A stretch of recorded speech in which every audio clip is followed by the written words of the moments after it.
I'm Barry Palmer.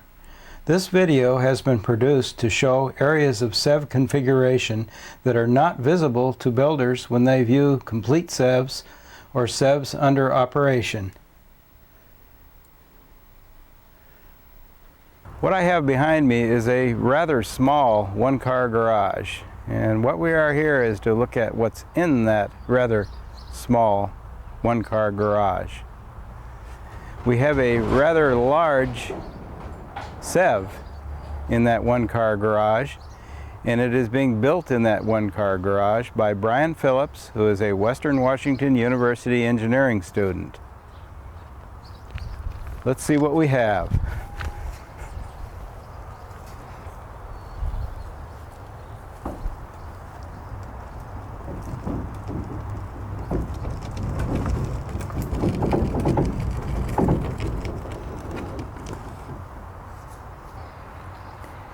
You will note that this SEV, this Explorer SEV, comes equipped with training wheels. It's actually blocked up to the height that it's expected to fly at on its skirt when the cushion is inflated. The Explorer SEV is actually a great big Vanguard. It is a 10/7 scale up of the Vanguard, and it's built in a similar manner to Vanguard. It has a lot more power than Vanguard has, however. It uses about 50 to 70 horsepower. Now when it's built up, you establish a center line, which this string is on the center line, and there's a center line drawn on the hull, and there's a center line drawn on the aft of the cockpit, and you can control your dimensions by just measuring from the string. Also, when we put the deck on, we'll cross the strings so that they join at a point right in the middle of the cockpit, and we'll be able to tell whether the hull's twisted or not. Now, a lot of this wood you see is actually false work. It's here for no other reason than to provide support for the panels while the fiberglass joints tighten up. So it can just be broken out right after you're done using it.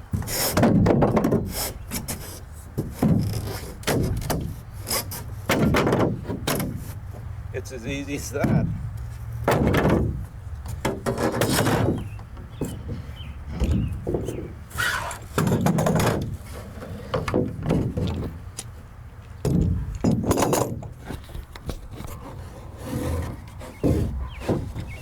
This is a good starting construction on this hull, with the main bottom panels assembled and the two wooden longerons, which are really the only wooden parts of any major size in the whole structure, in place.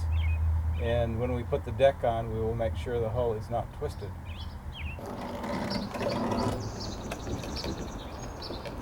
As you can see, it is a good-sized SEV. The cockpit area is huge in this machine.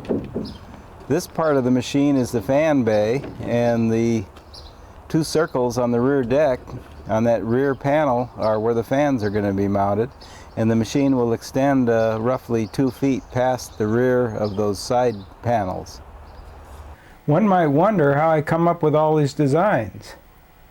Well, basically, I originally designed the Vanguard, and it met its specifications beautifully, and I set up a mathematical model in an ordinary spreadsheet, which is usually used for numbers that have dollar signs ahead of them, and rescaled Vanguard to Scout through Mariner size, just like this.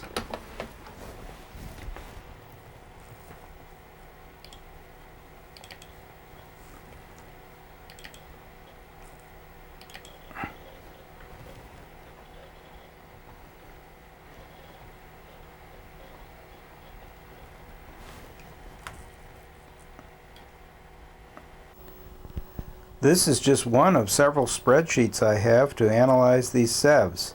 These numbers here are the input file, and they define the basic craft.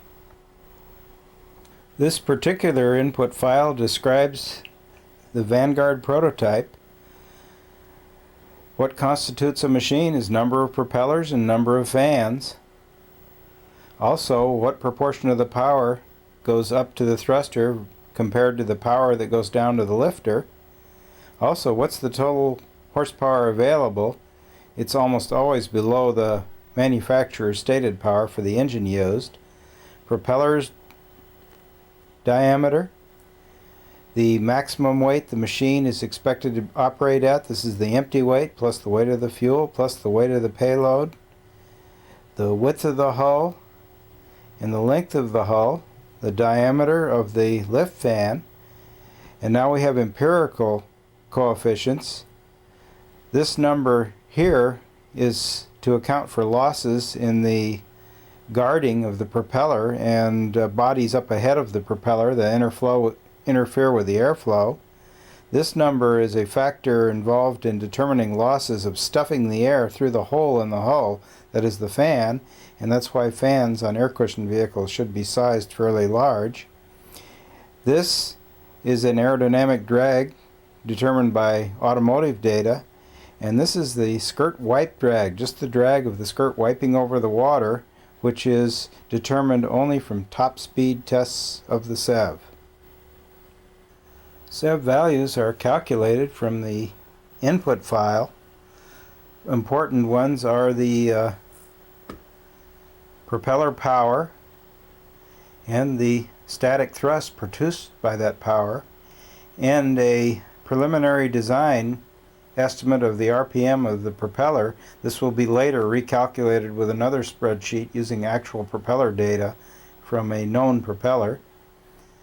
The propeller blade tip speed is a very important parameter in determining noise levels of the SEV. Other parameters calculated are the fan power, the base area of the SEV, which is the area on the ground that's pressurized by the cushion pressure. The cushion pressure itself is calculated, and here's another very important calculation, the hump speed. This is where drag builds to a maximum under the SEV as there's a hole in the water, so to speak, from the pressurized air, and this hole has to move along with the SEV as the SEV gets underway. Well, water has inertia, and the water is unable to move out of the way fast enough for the SEV, so the SEV has to climb up and out of this hole. And the only way it's going to do that is its bow is going to pitch up and it's going to go over the edge of the hole. The bow is going to drop back down and the speeds are going to build. This is described as getting on the step or planed out or getting over the hump by people involved with these machines. Another important parameter is the blowover speed or bow lift speed, and this is the speed determined by the loading of the SEV and a calculation as to what is the highest speed that this SEV can attain before it tries to literally take off and fly free of the water. Since Vanguard has a top speed of 32 miles an hour, with this high loading there's plenty of freeboard, but this does determine the lower limit of usable pressure under a SEV, especially if the SEV is to be used out in high winds.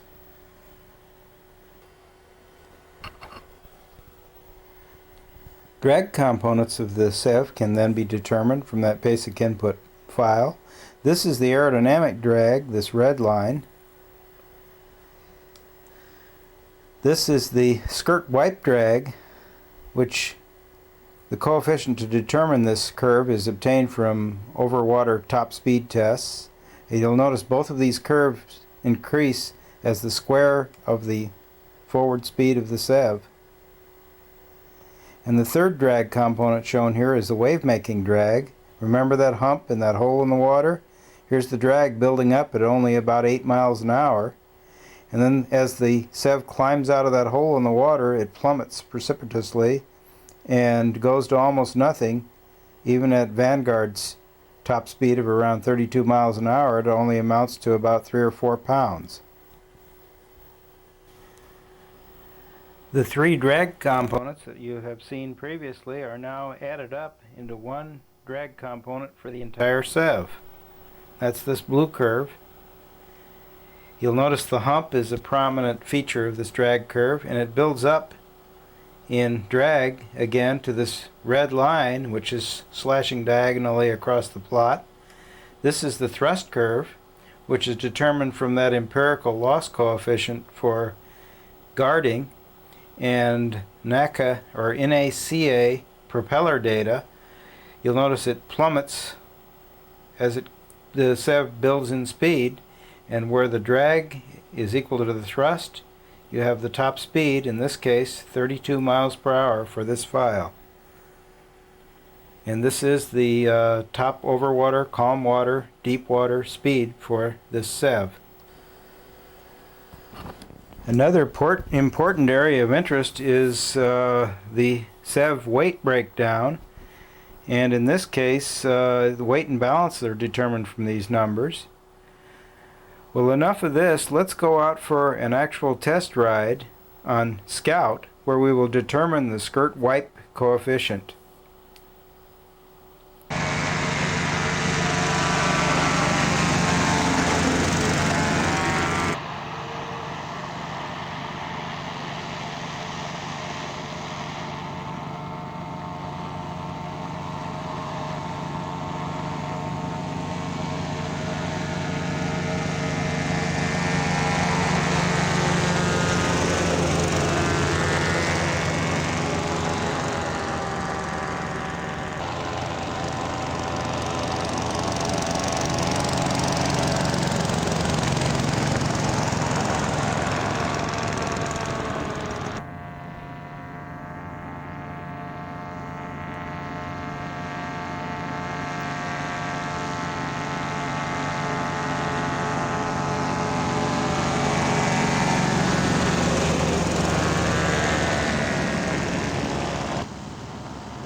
The instruments I used in measurement are quite simple. The thing you see projecting from the craft in these tests is a pedostatic tube or a ram tube that's hooked up to a pressure gauge, a magnehelic gauge of 1.0 inches maximum, and I have calibrated it in miles per hour from 0 to 45 statute miles per hour, and the lower pressure gauge is a 3-inch total reading magnehelic gauge, and it can be used to measure the pressure differential between the forward and the aft cushion, or just the aft cushion pressure. Another device that I use is an accurate tachometer. Surprisingly enough, you have a measurement device in your VCR if it has single framing capability. All you have to do is know that the SEV is 10.2 feet long, that's the hull without the ring guard, and count the number of frames it takes to pass a point in the background when the machine is directly opposite the camera.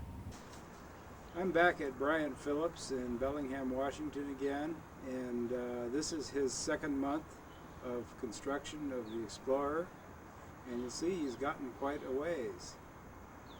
We're going to try to make the fan bores in a different manner from what has been shown previously in my videos. This will be a process where we make the mold shaped like the fan bore, and then mold a part of the fan bore in this mold, and then hopefully we can get it out of the mold.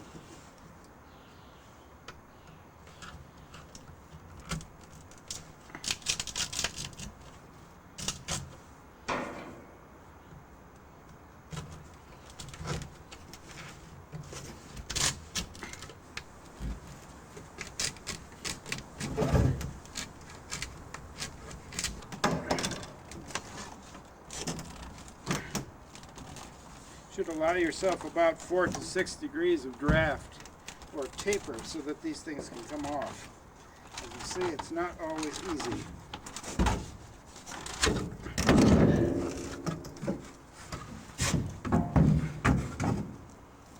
The bow panel is now in place, and now we have a reference point in the front of the machine to measure all our other dimensions from. We have previously been measuring from the front of the deck longerons. The hull is now expanded to its full dimensions. This particular Explorer is 20 feet long hull length. Deck panels are first fitted to the hull by trial and error. Then they are removed, their undersides are glassed, and then they are installed in place, and final sanding can take place on the unfilled and unglassed surfaces of the foam. The rear structure on this Explorer is now well underway. These will be the 3 positive flotation compartments in the back of the machine, and the 2 big circles that you see are where the fans will go. It was Friday.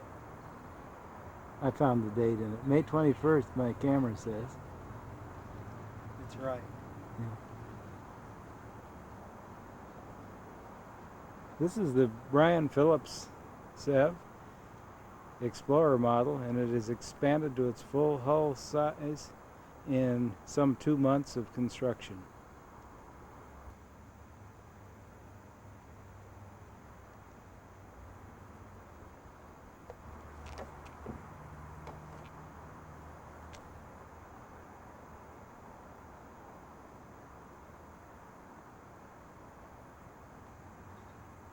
Explorer SEV rear view showing the 3 compartments being assembled.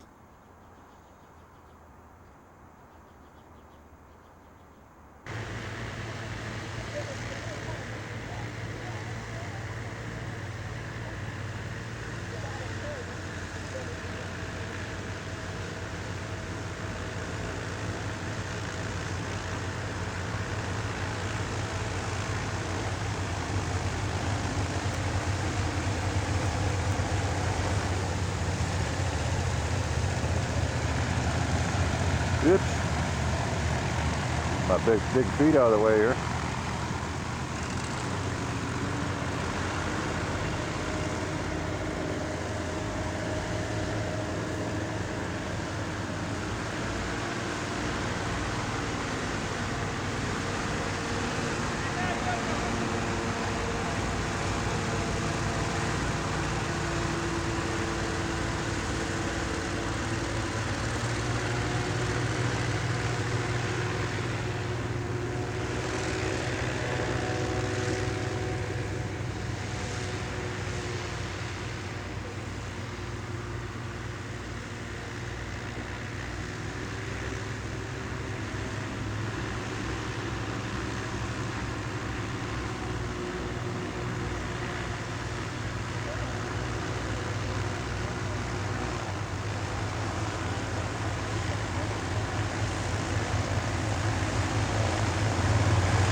This is a little experiment in dual independently controlled thrusters, and in spite of having two people controlling the throttles, it seems to work.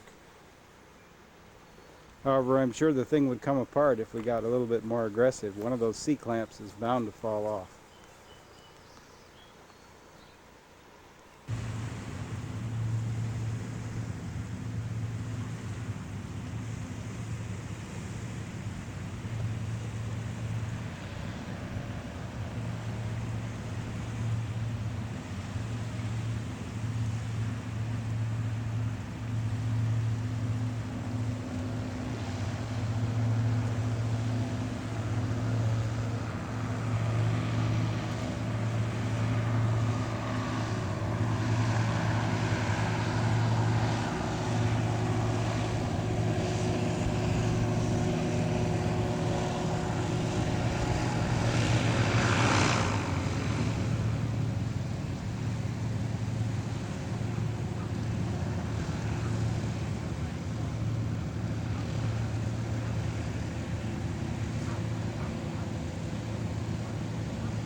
Again, I'm out here to show you another SEV. This SEV has been nearly completed by Bill Slining of Gig Harbor, Washington. This is a smaller model than the Explorer or a larger model than the Vanguard. It's built to carry 4 to 5 people and will use a Subaru or a Geo engine for power. This particular craft will have a 1.4 liter Subaru for power.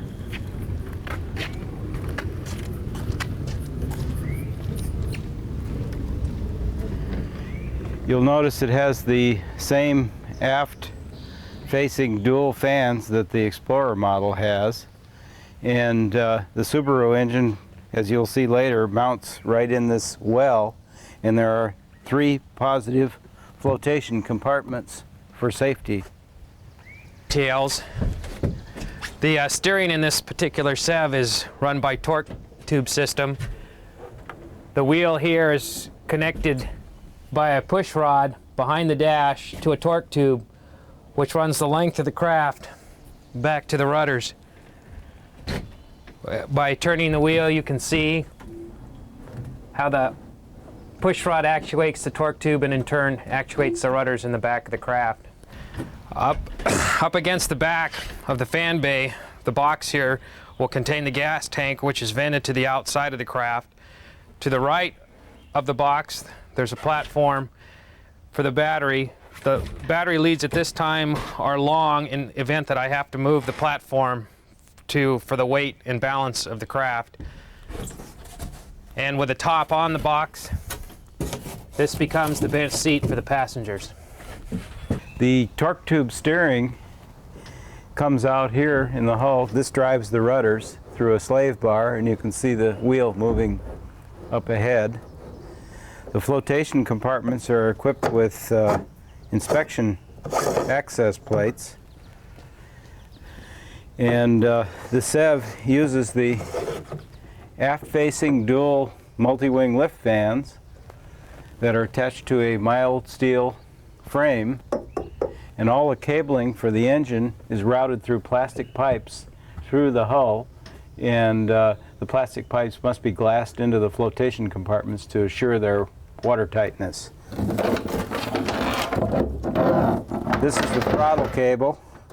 These are the starter cables, and these are miscellaneous other electrics, and this is the fuel line.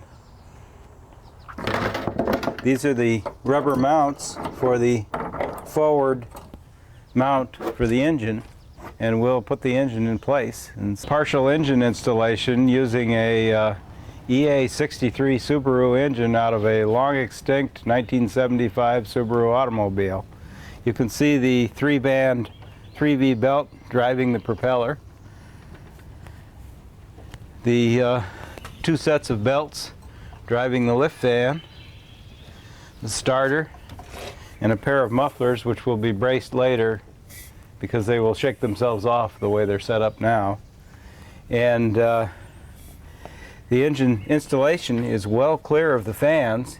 If you if you're going to run in salt water, you have to put a housing over the engine or the electrics will short out. But when you build the housing must be well clear of the fans or they'll block the airflow.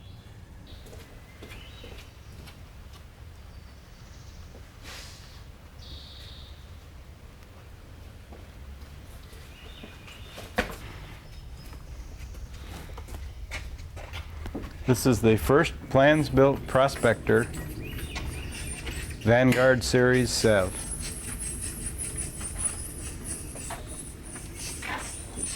It's about 80% to 85% complete, and the last large component needed is the skirt.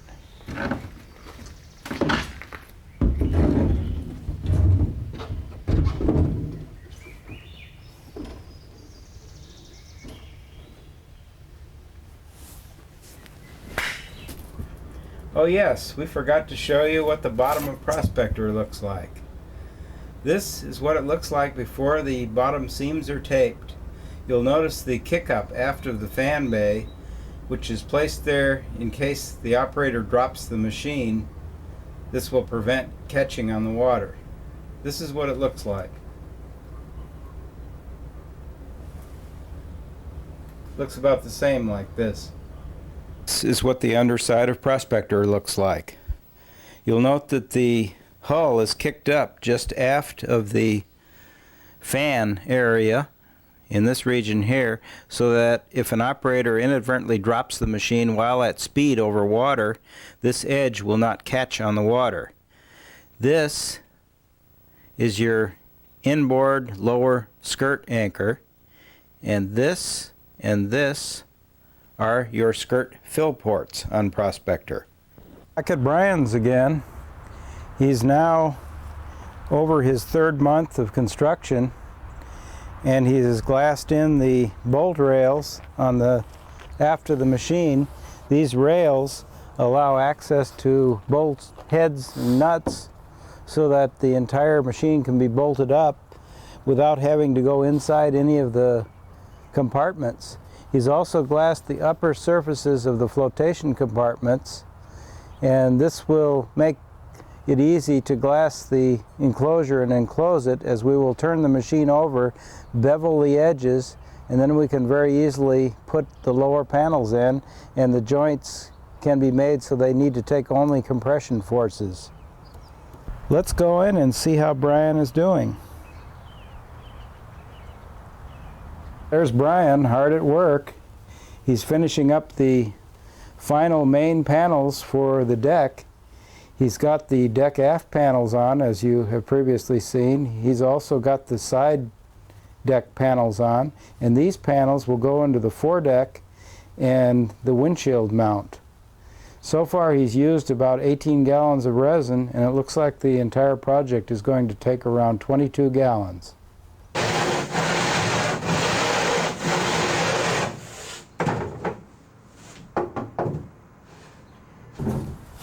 Ryan is now installing the deck panels. One thing that should be emphasized is that the builder should get his windshield well in advance of building the deck, because a lot of this structure is there to support a surplus windshield that Brian has purchased. Windshields can be quite expensive if custom made, and it's best to either make your windshield or see if you can find a flat panel windshield in the boat industry that's been surplused. In this deck, the surfaces that hold the windshield must be flat. This is the forward part, and these two side wings must also be flat to hold an extremely extended windshield that will extend down both sides of the craft.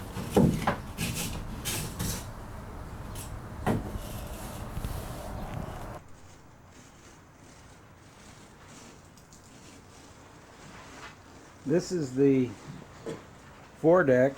As with the other deck panels, the underside is glassed first, so the panel can be turned over and installed, with final glassing taking place after all the deck panels are in place.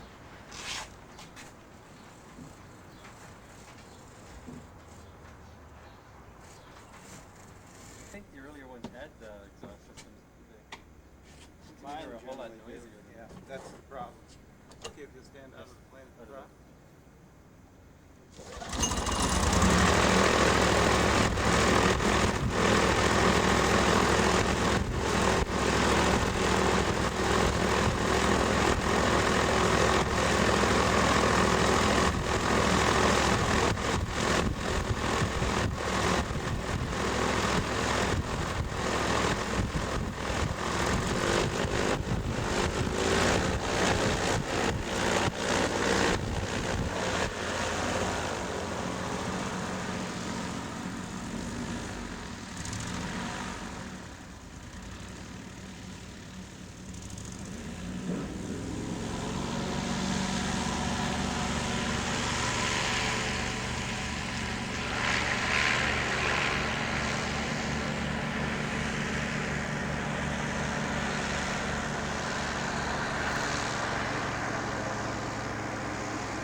Hurry again, I'm back at Brian's.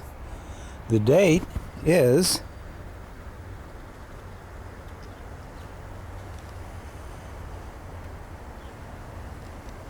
and you can see he's progressing quite well. The windshield is now has a location on the deck. The skirt fill is right there. It has yet to be cut out, and the fan cutouts have yet to be made. This looks like the next step in the process.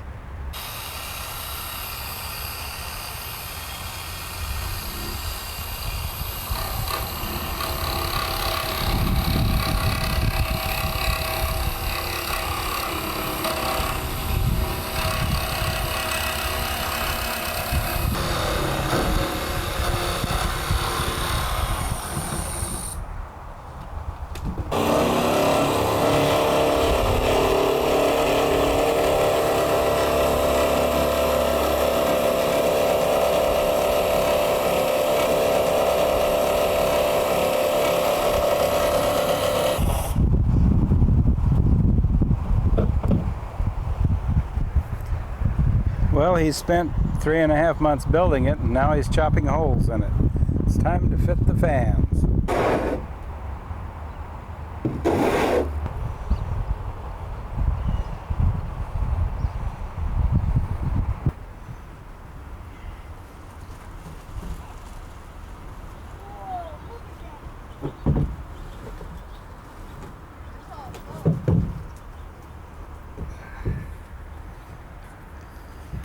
And now we can see what the bottom of Explorer will appear.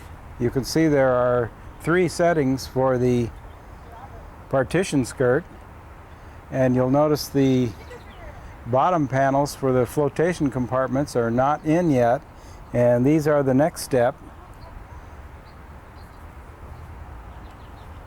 Of the inside of the fan bay, with the machine upside down, you're looking at the opposite skirt fill port, and we're looking through the skirt fill port on this side of the machine. This panel here is the back of the cockpit, and this panel here, as you can see, has the fan bores. be remarked that this is a good time to glass the inside surfaces of the fan bay. Oh, I see. Yeah, you can also glass the inside of the fan bores to the aft fan bay bulkhead at this time also. The view of the fan bay looking forward with the hull upside down. Rear view of the helm with the machine on its side.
No place is too small to hover if you have a Scout.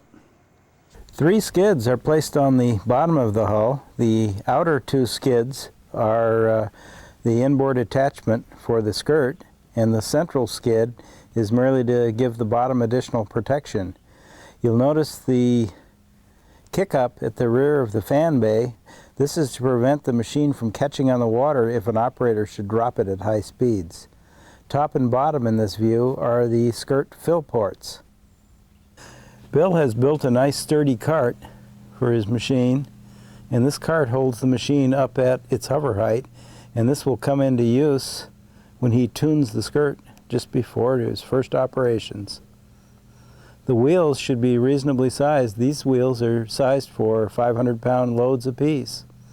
So a sturdy cart means that the cart will not collapse halfway through the construction project.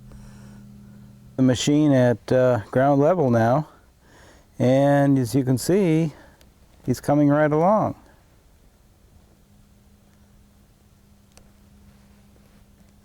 We'll go over some of the details in the construction of this machine. This is to kind of explain the fiberglass windshield, which is on this particular SEV. Barry here is holding up a plywood mold, which is glassed on one side to give you a smooth surface to lay up your windshield to. It's made out of 3/4 exterior grade plywood. The windshield itself is laid up of several layers of 1.5 or 6 ounce cloth and 1.5 ounce mat, and you leave a edge on your perimeter of your windshield here so that this factory or this commercial grade rubber extrusion can be slipped over the edge of your windshield, and then your glass is laid into this channel, and another rubber extrusion is put in here with a special tool that force keeps force on both the glass and the edge of the windshield, retaining your glass in the windshield.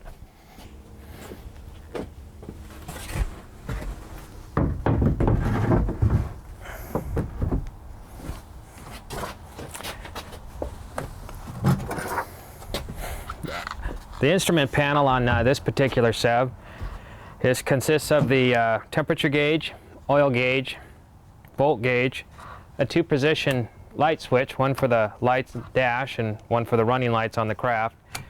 There will be a horn button installed below this. There's a tach and the ignition switch. All the instruments are mounted on a thin plastic panel, or fiberglass, panel that I have laid up. And all the instruments are wired into one central plug, allowing you to be able to remove the instrument panel from the craft in the event you have to work on it, so you don't have to lay on your back and stand on your head to work on the instrument panel. The throttle quadrant is built pretty much the same way. This is just a factory throttle that was purchased from West Marine here in the Seattle area. It is tube mounted to a thin fiberglass panel that I laid up, and it has the conventional ball and socket cable end here, and just uses a standard marine cable back to the engine.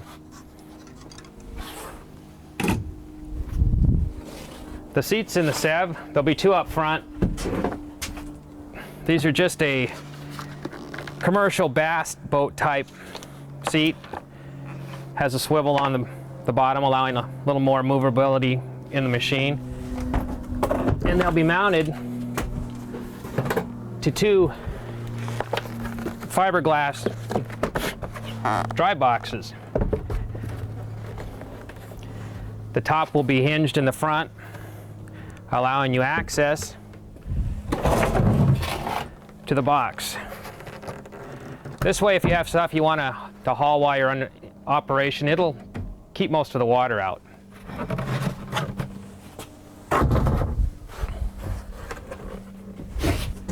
The back seat consists of a 1-inch foam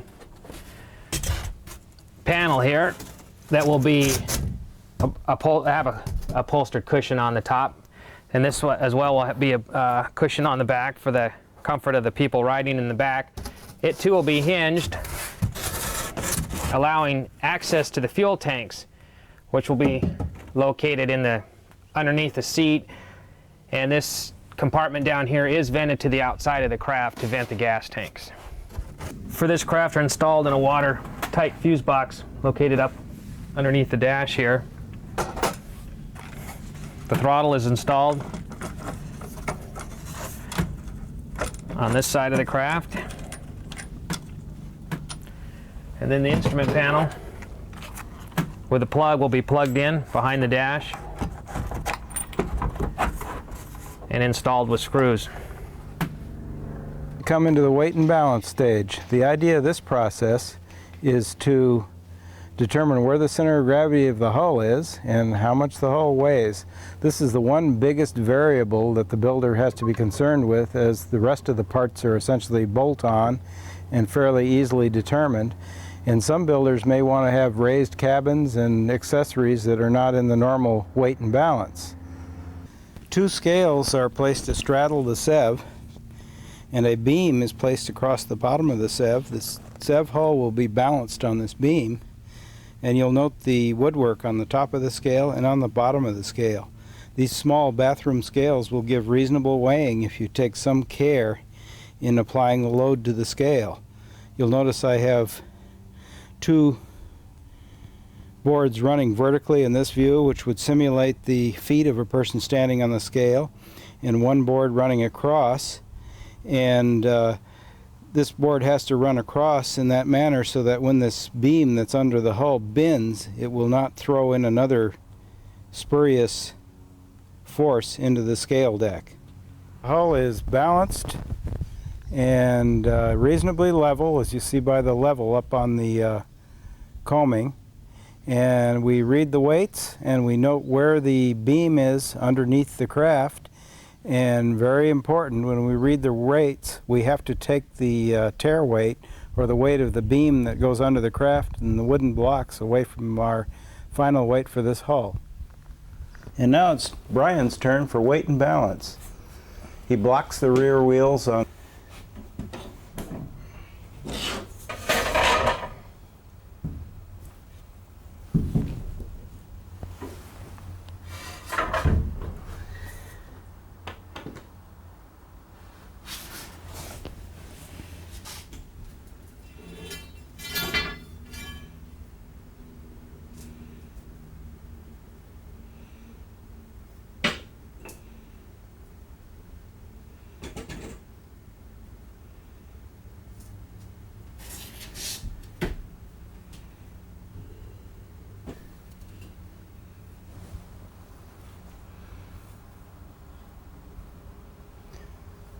Brian has previously marked the weight and balance points on earlier checks of the hull center of gravity, and he knows approximately where the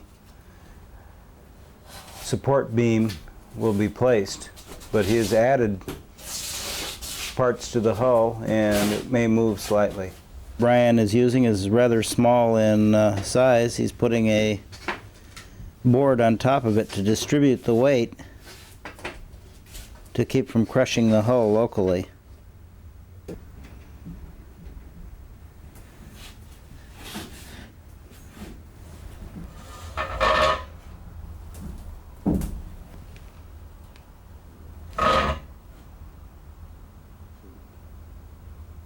That's about it. Huh? Don't get much closer than that. No, I doubt that there would be a pound or so on the front. Yeah, there it is.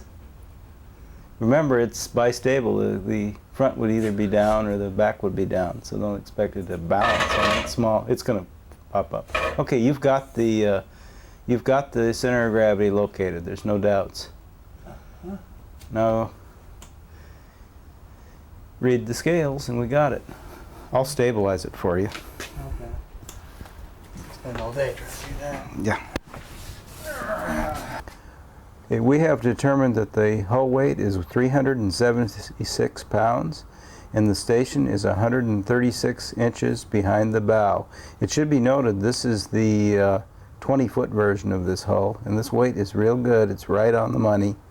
And remember that you should deduct for your wheels and the support beam and anything that rests on the scales.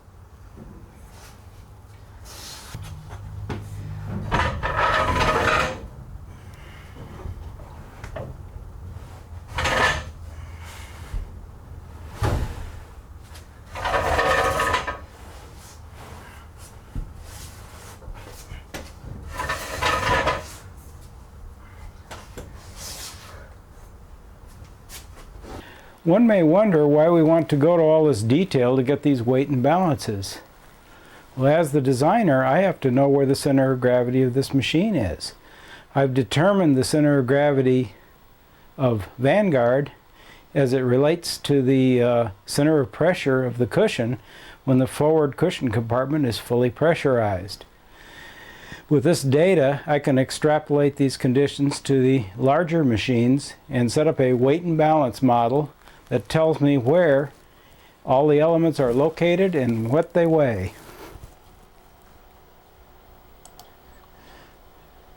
This weight and balance is quite detailed, and I must know where these weights are, especially for these first machines. If the builder decides to build something a little bit different from the plans, I should always be informed as to what these changes are, particularly in the hull geometry, so I can redetermine the weight and balance and move the only weight I can move, and that is the front two passengers, as their sitting position in the SEV can be moved by moving the helm forward and aft to balance the machine out.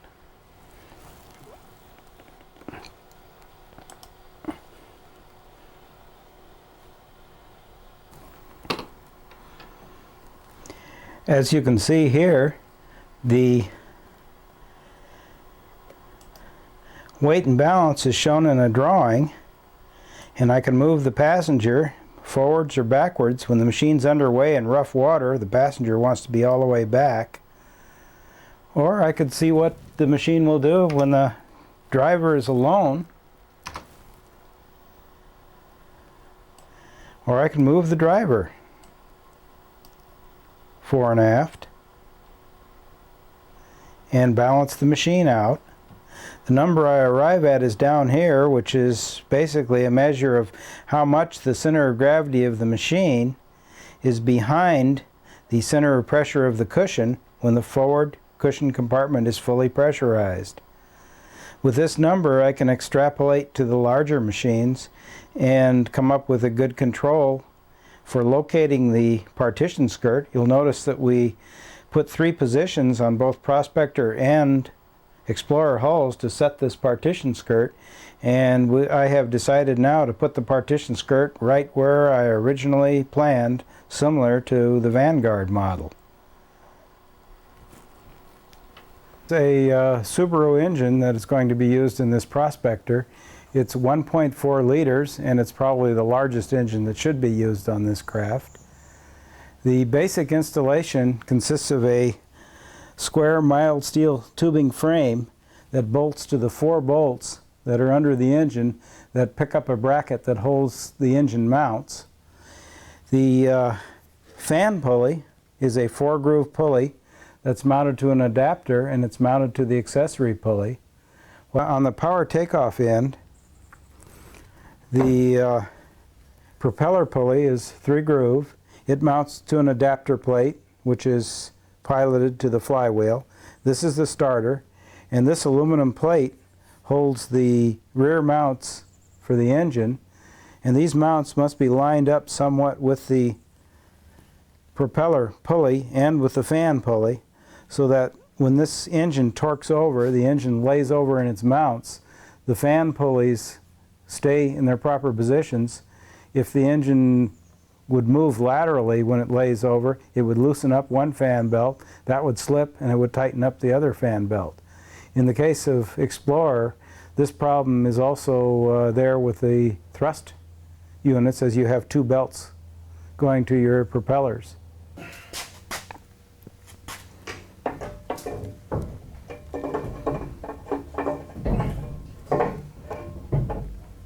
We have the engine in place now with the thrust stand and the propeller. Belt tensioning is started first by raising and lowering the engine center line relative to the fan pulleys until these belts are correctly tensioned, and shims are placed on the mounts to establish this tension. And the tension system, as you'll see later in this video, is merely a force measurement on the center span of the belt at a certain distance, and this will tell us whether the belts are correctly tensioned. Now, once you've established the engine center line height and the fan belt tension, then you have to raise and lower the thrust stand to tension the thrust belt without disturbing the center line of the engine. The lift system belts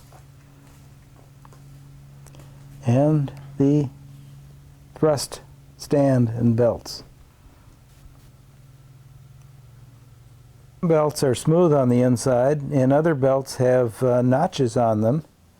The notched belts are the only ones you should use on Prospector. These are the high performance 3VX belts, and I choose to use Gates belts mainly because I've worked with them, although some other belts may work.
If you want a real engine for your Explorer, why don't you try this little beauty? Yeah. It puts out between 800 and 1,000 horsepower, and it's about the same size as the engine in Explorer. This happens to be in an air cushion vehicle.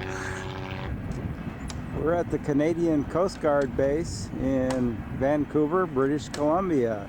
And this is the SRN-6 search and rescue craft. And in a passenger version, this craft holds 40 people and can cruise along at well over 50 miles per hour.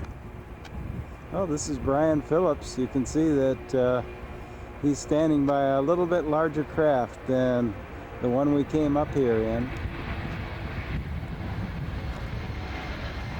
Bank it. The main reason is for banking it in corners because they have flipped these machines at high speeds. It'd be pretty hard to either spin the craft or push it sideways. So we can go to zero pitch and just hover static and turn the craft or actually push it sideways. So that's what those are for. The rest of it's all just electronic gizmos. We got Wolfsburg radios are good for about 3,000 frequencies each. You've probably seen those in the National Guard planes and stuff. Aircraft radios. And we just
at night with no wind on the mud flats and stuff, these things just they perform really well out there. But there's a big deep cushion and all the pressure on it.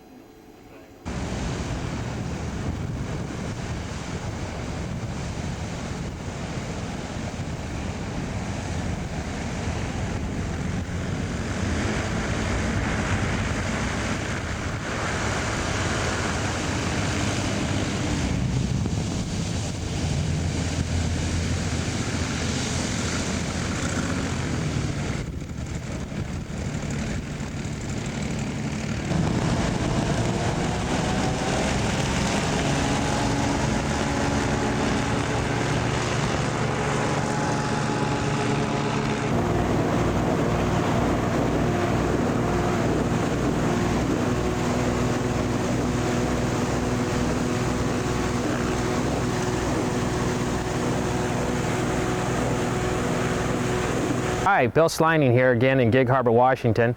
As you can see, my Prospector SEV here is just about ready for operation. There's one more thing that has to be done before I do put it into operation, and that is to check the axial and radial runout of the driver pulleys. The instrument that we're using here is called a dial indicator. It reads in thousandths of an inch. When you check the radial and the axial runout, you want to keep within less than 6 thousandths of an inch tolerance or movement on your indicator here. This, we're checking the outside diameter of the pulley, so this would be radial runout. If you had the indicator on the face of the pulley, you would be checking the axial runout. Now by turning the propeller here, you can watch the indicator needle move, and this is where you want to try to stay within less than 6 thousandths. This is Barry again at Bill Slining's in Gig Harbor, Washington. The date is, and it looks like we're ready to roll with this machine.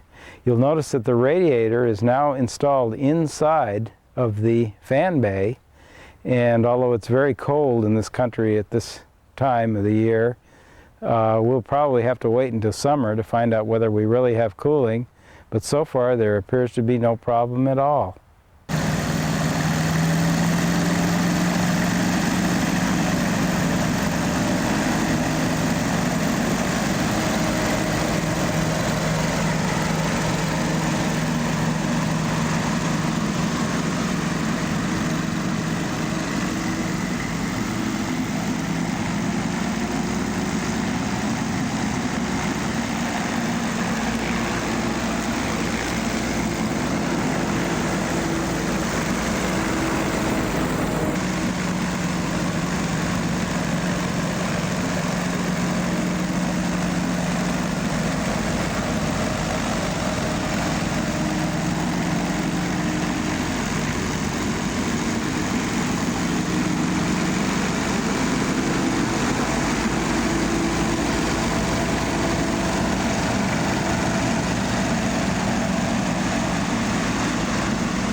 about both of you getting on the right of the machine? Both of you to the right of the machine. Okay. Go ahead and start it up and leave. Huh? It's already sunk.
As you can see, I still have a little freeboard.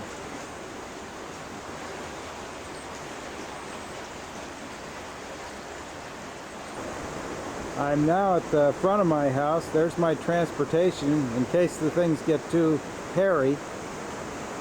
That's my crawl space. It's drained to the downriver side of the house, so the water depth is considerably less here, and you can see the power of the hydraulics squeezing their way between two houses.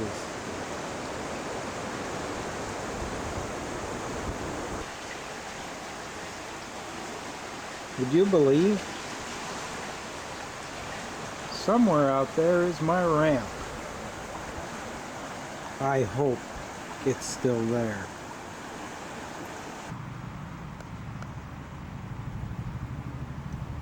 Well, it looks like our water has backed off.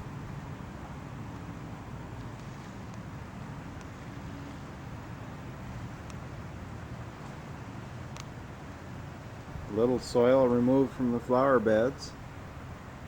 Water is still in the neighbor's yard down there. And aside from a little coating of gray mud over everything, things look okay back here.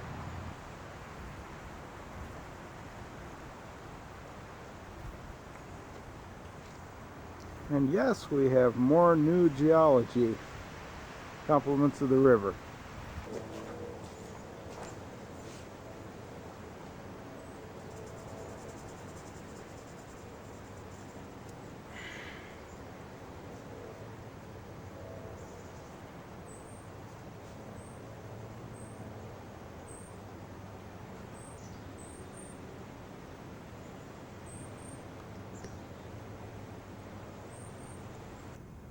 Remember when I showed what I called serious hydraulics on the tip of this Alberta spruce? This is the sort of thing the serious hydraulics can do.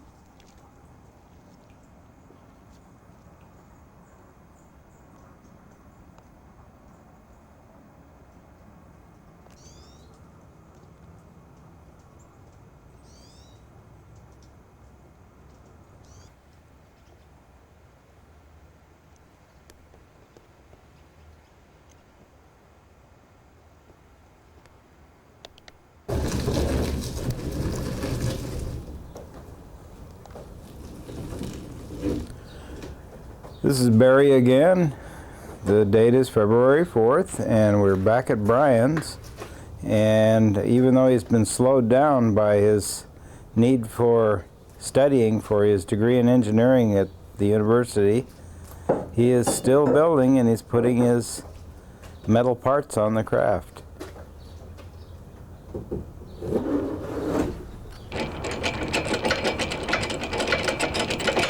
Brian Phillips, and I'm going to talk to you about this thrust stand here.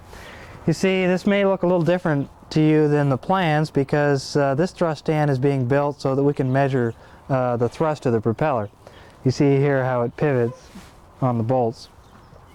And then there'll be a rod running forward to the fan bay, and that point where it's on the fan bay, there'll be a load cell there, and it'll measure the amount of thrust of the propeller.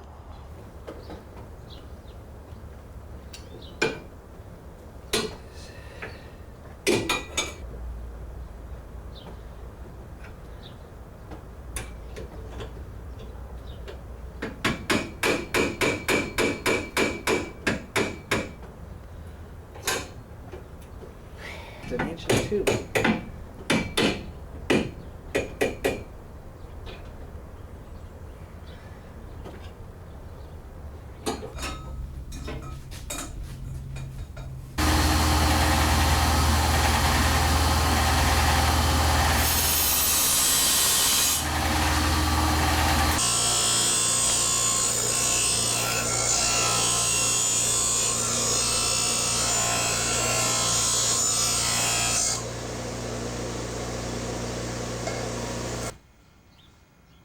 Brian is using a number 3 torch tip to bronze braze this small assembly together because he's using a propane oxygen system with its low heat.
Remember, he's just tacking the structure together now, and he will finish up these brazes at a later date. Now, You always need to tack both sides of your work, because otherwise when you take the clamps off, it'll just bend and warp out of shape. And if you don't clamp things, and you're welded on one side, you really have a mess.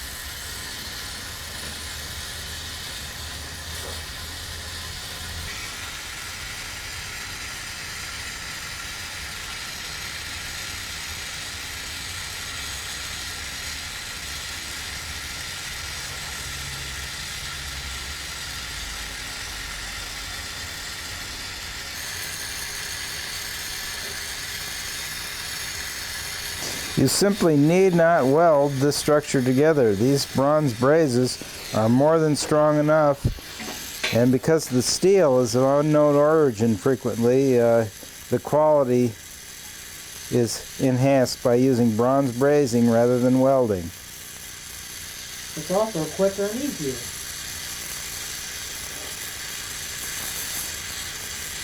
Remember, Brian is just tacking the structure together now.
And Brian is coming right along with his mechanical components for his air drive.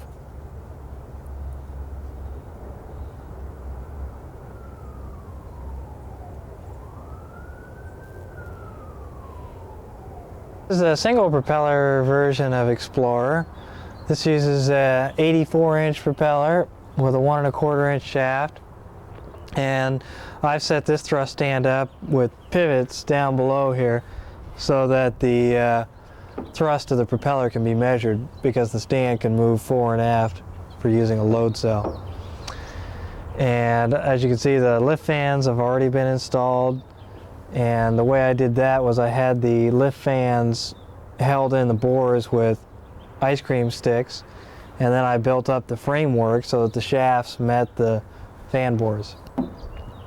And then I positioned the engine to fit the fan drives, and then built the propeller stand. This is the pulley adaptation for the flywheel end of the engine. You can see there's a plate that's been machined round, fit on here, and it's got a bolt pattern that fits the original pressure plate bolt pattern. You can see what it looks like if I can get this off of here.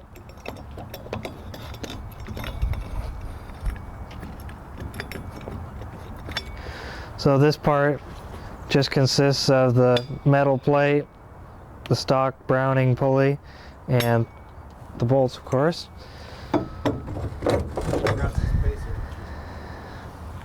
Right. you need to have a spacer between your Browning pulley and your plate, because otherwise the belt will hit the heads of the bolts as it rotates. So you have to have sufficient clearance there. You'll also have to come up with a way to hold the heads of the bolts on the back side. A plate with a groove and a bolt pattern is one way to do that. This is the shaft that's been machined to fit inside of the flywheel and pilots inside of the crankshaft a little bit. And these little bolts here are 9mm metric bolts. You lose one of these and you're out of luck. You can't buy them. So don't lose those bolts. You can also see the plate that I made here to hold on to the bell housing in these places. This is where the starter is going to mount in. Go ahead and start it up.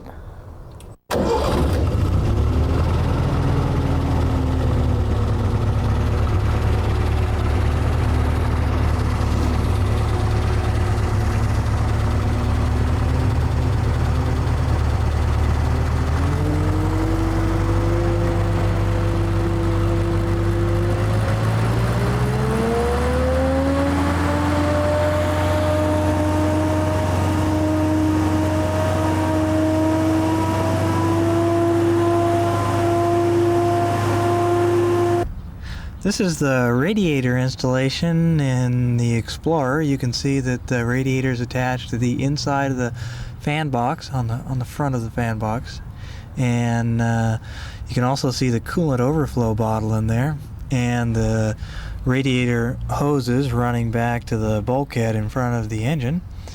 And we're going to try this installation out and see how the cooling works. So far it seems to be fine, however we haven't loaded the engine significantly. See the lift fan installation and the radiator inside the fan box, and you can also see the radiator hoses here.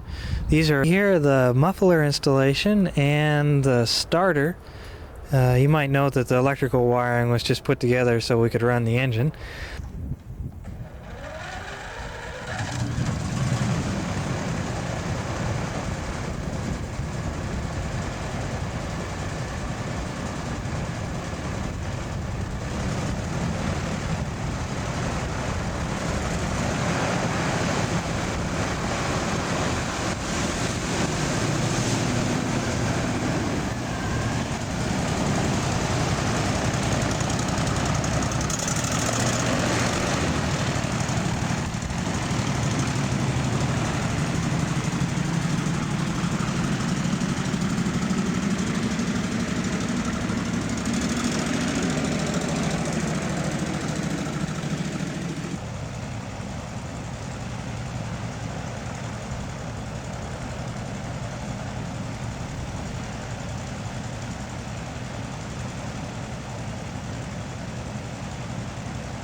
before balancing this 84-inch propeller, we're going to tighten the blades with the blade hanging straight down. Now the reason for this is because when the blade is operating on the craft, you might notice that if you turn the propeller over by hand, that the blades seem to pull back and forth a bit due to the slop in the bolts. And you need to have the blade hanging in the position at which it's going to run on the craft, and that is straight out because of centrifugal force. We're going to use today, it consists of a small aluminum part with a conical shape inside, and it has a little steel insert in the end, and the steel insert rides on this pointed rod. You can see how that allows the propeller to move. And then, since this is a propeller with a 1 1/4 inch inside diameter, we're going to use this little adapter. And then the bullseye level is set onto the top, and when the propeller is on here, we'll note how far the bullseye level is off to one side and balance accordingly.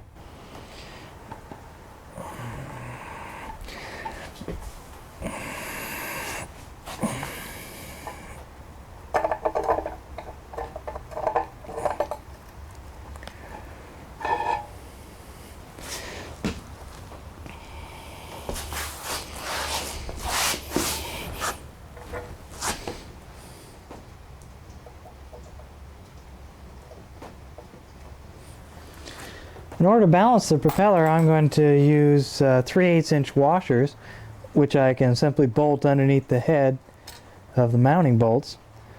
I'm noting that the bubble seems to be over here to the left, so I'm going to put the weight over there in order to bring the bubble to the center.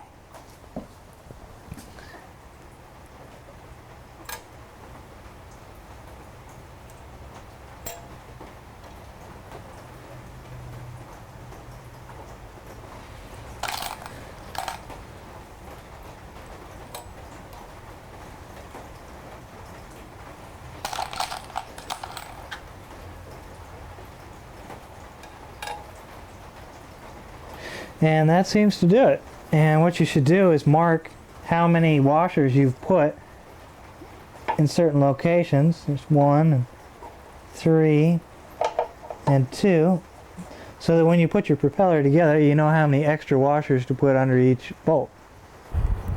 It's Barry again, and I'm here at Brian's, and the date is... And now if you want to really see a real prop,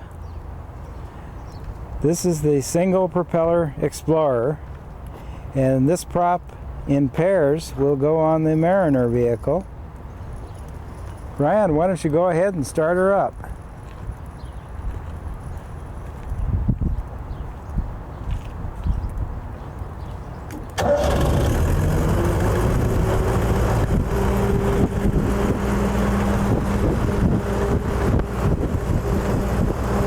Look at some of the details on Brian's craft. One of the more difficult areas is hooking up the throttle, and in this case this craft has a manual choke, and the throttle is displaced well outboard of the carburetor with this aluminum installation, and a bearing is fitted to the outboard of the engine, and this lever assembly is fitted to a marine cable, and the choke is similarly set up. And in this particular engine, the choke control bumps the throttle. One thing that's important is that these cables must come in to the engine area from below and come up, as the radiator hoses and wiring also do, so we can put a cover on this engine for saltwater protection. The coil is on the forward side of the aluminum plate that bolts to the engine bell housing, and the fuel pump is on the other side, also bolted to that aluminum plate. Whenever you run one of these engines, make sure you have the air cleaner in place, because you can ruin an engine in as little as 5 to 10 minutes and not even realize you're ruining it without the air cleaner.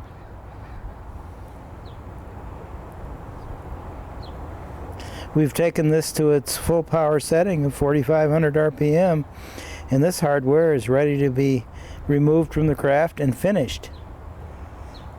A view of that 84-inch prop and the 14-inch pulley that it's attached to, so you can see that huge hub on that prop may look a little odd, but it really doesn't affect the performance. These blades are the same blades that are used on the 72-inch prop, but when we stretched it out to the full 84 inches, we have to pick up a blade, so the blade width is sufficient for this design. Another view of the throttle assembly. The throttle lever is pushed up by the marine cable with its ball joint, and it engages the secondary right there, and the secondary opens up. One must be very cautious on setting this up and make sure that the throttle opens all the way up and it closes all the way. The choke must open and close fully also. It's easy to overlook this.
And the date is,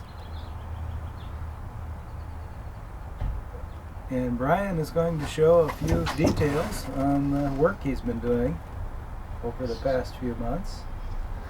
Let's look at the controls for Explorer. Here we have the choke. My particular engine has a manual choke, so as you pull this out, it advances the throttle slightly, and then you just simply push that back in once the engine's warmed up. There's full throttle there. And these are the standard Morse cables. And then on the steering here, we have a marine steering wheel that's connected to the torque tube steering. And then the steering wheel is supported on a 1-inch conduit with polyethylene bearings. And then on the dashboard here you can see we have a switch for our wipers, running lights, heater, and the bilge pump. And there's also a button for the horn, and this button is for the squirter for the windshield. Then we've got gauges for fuel, hour meter, water temperature, oil pressure, and volts. And there's a warning light for low oil pressure, or it also works for over water temperature. Work on the same light.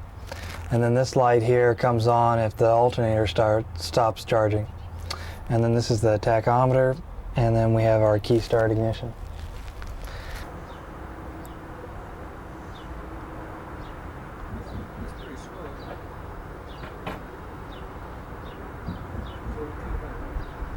Glove box cover to match the instrument panel here, both 1/8-inch aluminum plate, and that's 50-52 alloy, so it will stand up in the marine environment. Now you just got an aluminum hinge along the bottom here, piano hinge.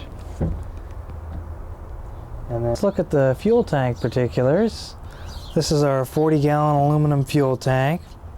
We have a 5/8 line running for our vent that goes out to a fitting on the outside of the craft.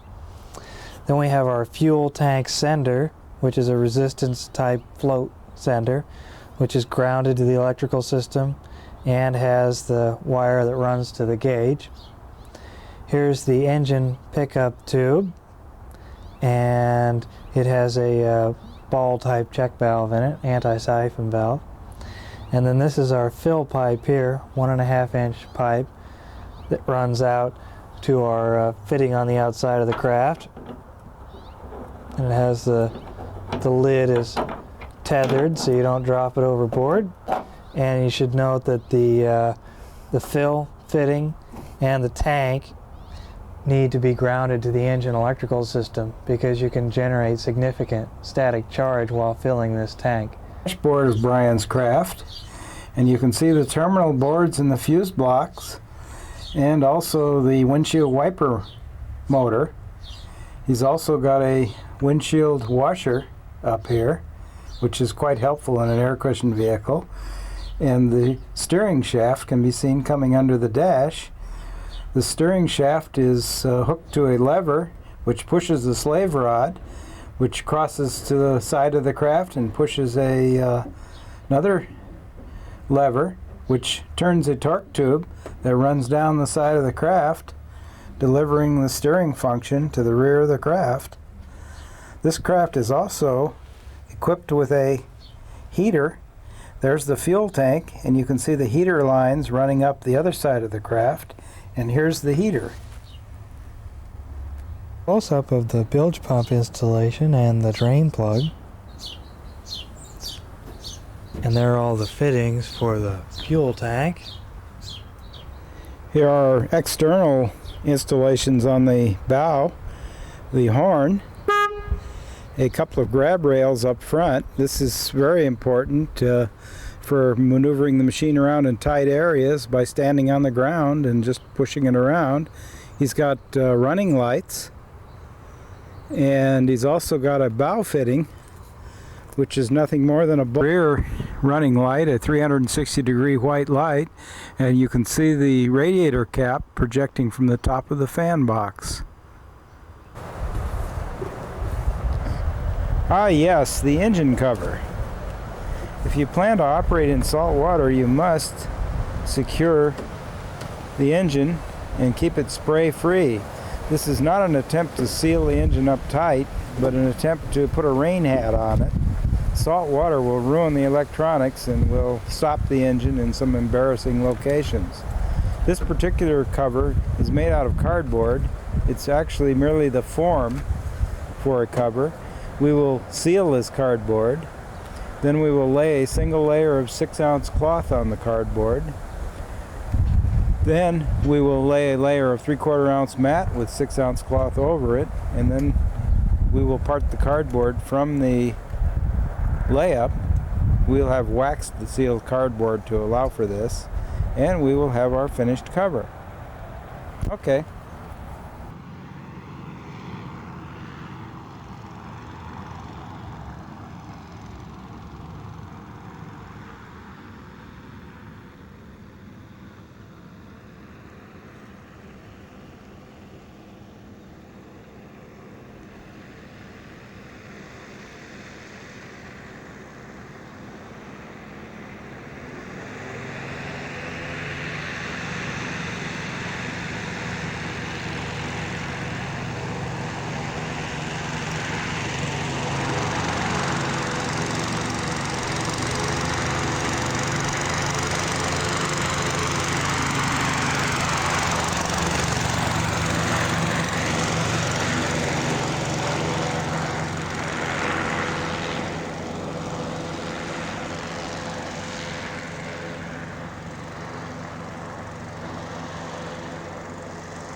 And the date is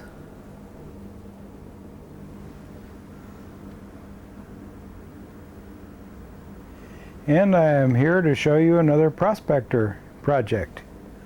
We happen to be inside of a polyethylene fabric tent, 4 mil polyethylene, with 1-inch styrofoam covering a rather crude framework of 2x4s inside of a larger shop. And the whole idea of this is to get the temperature up. It's about 45 to 50 degrees ambient outside in a normal late fall day in the Pacific Northwest, and we can get this room up to about 70 degrees with about a 1500 watt heater. Now this is an enclosed space, so whenever you're working in an enclosed space, you simply must wear some sort of a mask, or the fumes from the polyester resin will get to you. The mask is a fairly simple affair and is not particularly expensive, perhaps $25 to $35. It consists of a exhaling valve, and you inhale through these organic vapor cartridges that can be replaced at intervals. And it should be realized that when the fiberglass is large surface areas of the polyester resin are exposed, then is when you really need the mask, and you don't have to wear it all the time. But when the stink is very great with this polyester resin, you should definitely wear it. And that's all there is to wearing it. And this one is fairly comfortable, which admittedly is a relative term. But remember that when you have large exposed areas of uncured polyester resin, you must wear this type of a mask or the fumes can get to you. Eventually we will put a fan in the doorway and we'll blow this polyethylene tent down and get rid of the excess polyester resin, but then you lose your heat.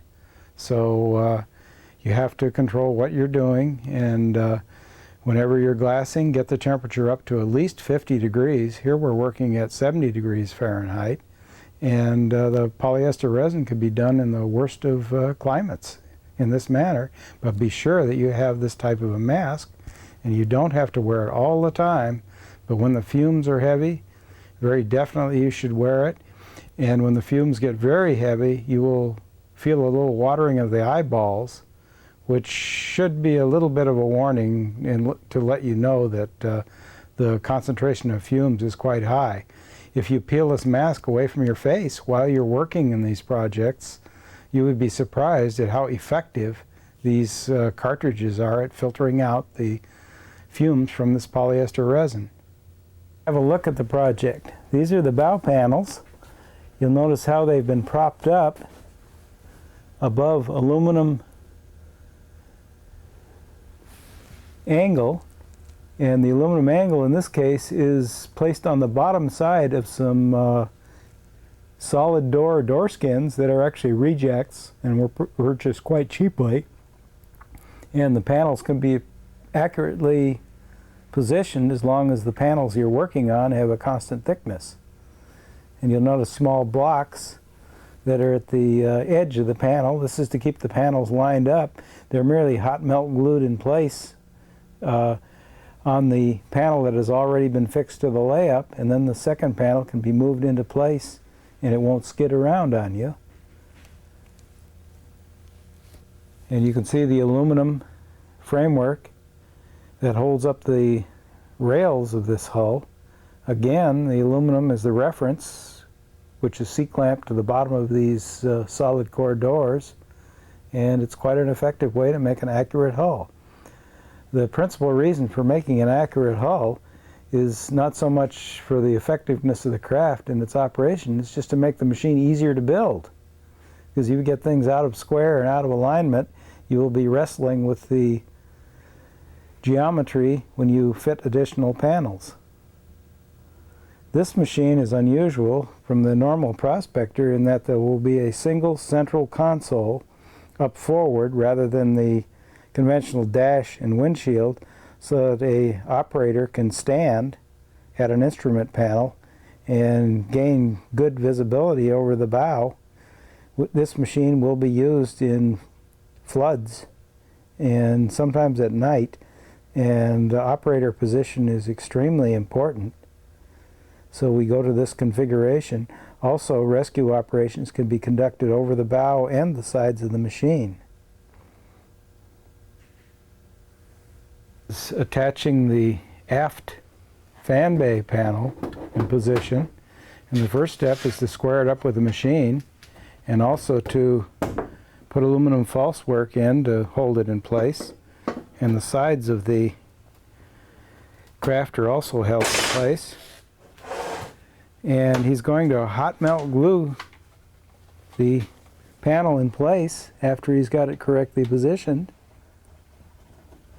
Remember, this hot melt glue is no intention of getting any strength. It's merely to hold the panels in place so they don't skid around while you're messing with the polyester resin.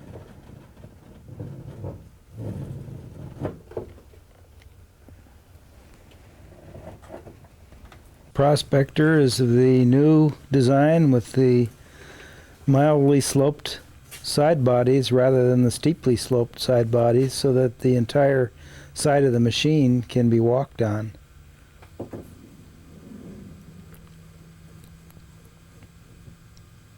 Glue, attach some false work so that the aft fan bay panel is held relative to the forward fan bay.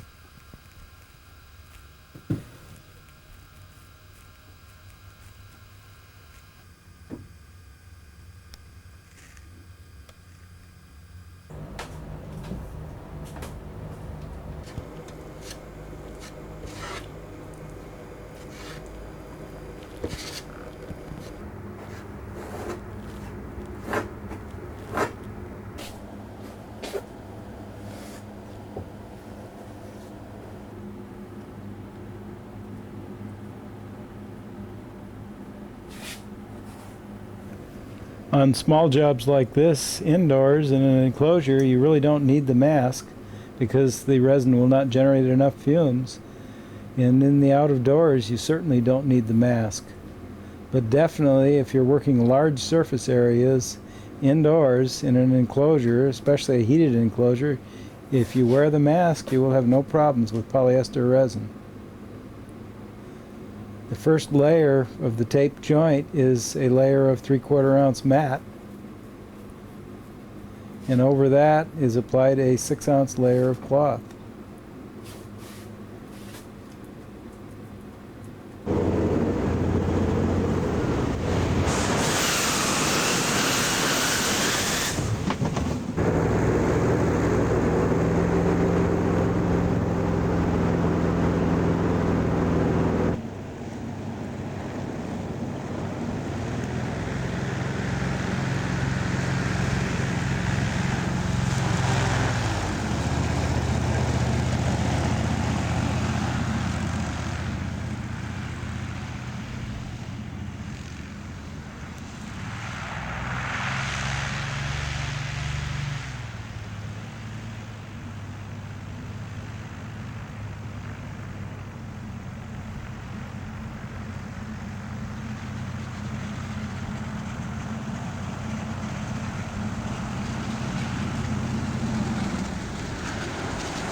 What we're going to do is bend the large hoops for the full guards.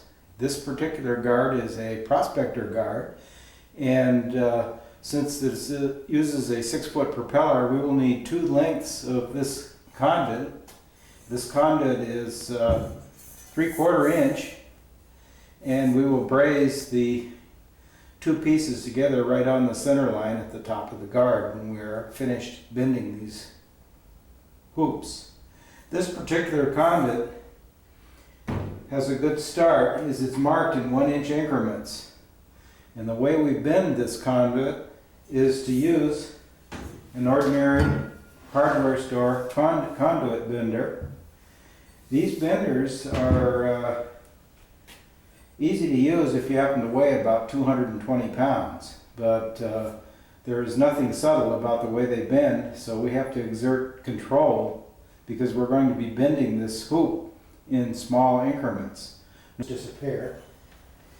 Now that we've cranked it up to the full bend, we have to realize there's also a spring back. The tubing deforms elastically for a while, and then it deforms plastically.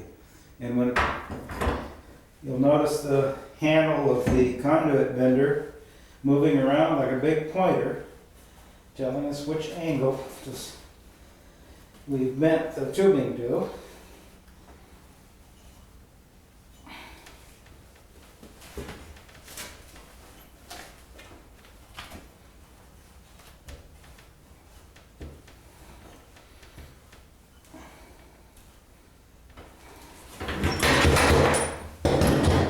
This has to stay fairly flat to the surface to make sure the entire bend stays on plane.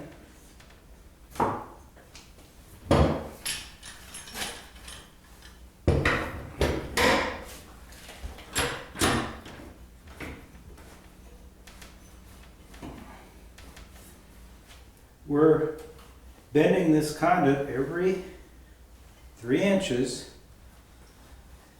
so 360 degrees for a 77-inch diameter hoop. Center line of the conduit would amount to 4.5 degrees per 3-inch segment. And that 4.5 degrees, we can look out along this pointer, which is the handle to the conduit bender, and the tangent of this angle, which is 4.5 degrees, is what determines how far we go. But we have to go a little bit further for springback. When we get 20 of these bends done, 20 times 4.5 degrees is 90 degrees. We're going to produce 22 because the sides of the guard pull back in to adapt to the hull, since the propeller is so large. It's even worthwhile doing on the guards that require 1/2-inch conduit. Remember, this should be kept flat to the surface so that the bends are in a single plane.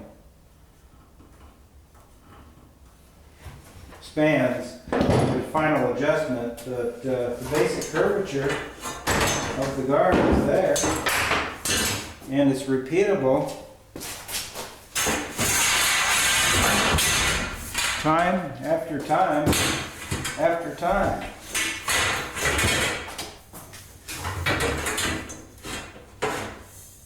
And these are the 4 pieces of conduit that you need for the Prospector Guard. And now we've gone on a little adventure west of Ore of Northern California, currently of Arizona, built a Mariner that has 3 engines, 2 geos pushing the craft, and 1 3-banger geo lifting the craft. And it has a very interesting feature.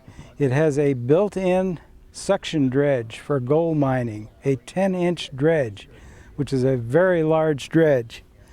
We'll go on the adventure of checking this machine out, and they will immediately take it up to Alaska, and start mining gold.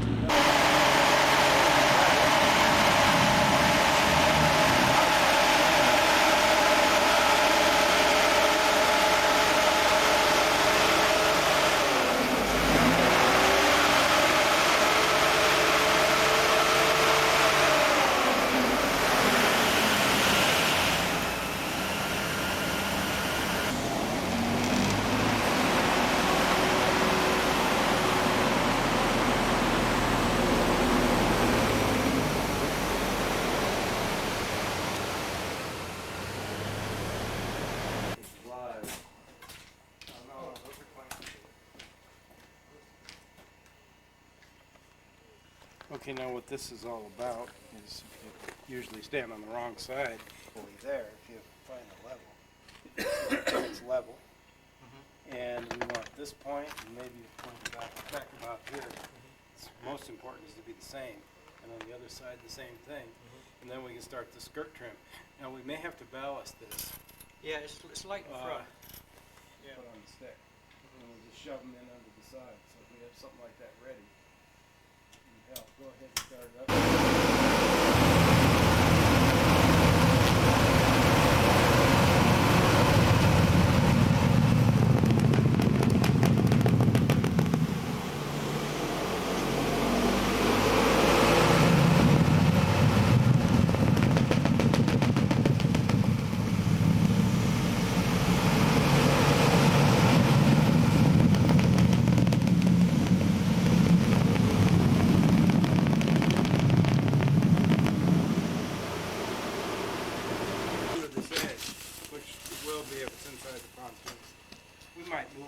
I'm not sure. Close in together.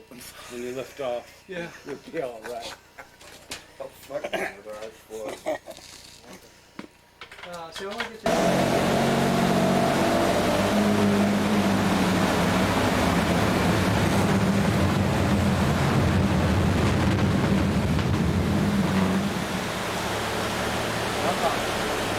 Randy's up on wide right now.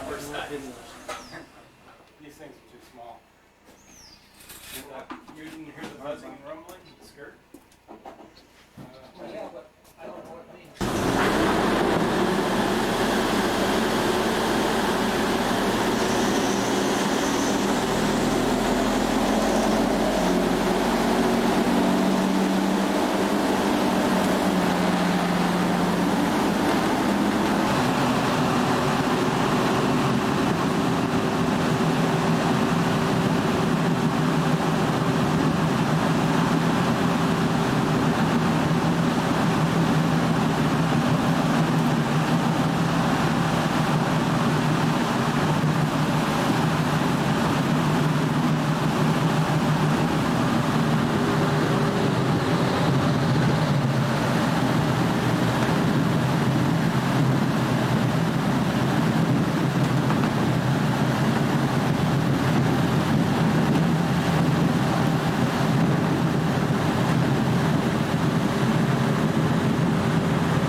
Okay, so what's our next step is to... The next step is for you to crawl underneath in that little cubby hole.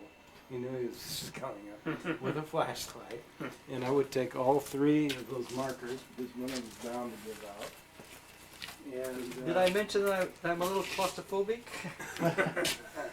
Well, I think Alan could do that. See, normally you can just open these up and go in under, but I think this thing's going to come clunking down Yeah, on its yeah. bow Yeah. if you do that. Okay. Well, And so you're going to have to be under there, be very, very careful with, Well, you, could with your we- legs. Could we take the weight off the front? no, just and open just the- somebody grab reaching way in to do it. You might even consider a little stick on one of those things. Well, let's take a look and see. Let's put it Okay. up and see. Okay, you're going to have to go in first. Okay, Maybe I'm not. gonna start it. It's a little bit thicker middle start. Okay. All right. I'd like to see the bow skirt anyway.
All 3 engines are running. We have the 2 rear ones in neutral.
I'd fly up the dash Wait to see what his reaction was going to be.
We're losing our brakes, so I stopped. Gonna let them cool off a minute.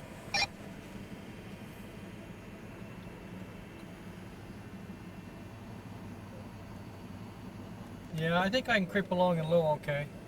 Well, I got max on trailer brakes and I'll go in low gear. I think I'll be okay. We're not too far from the bottom. Okay, watch you. Oops.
Hey, good. Did good.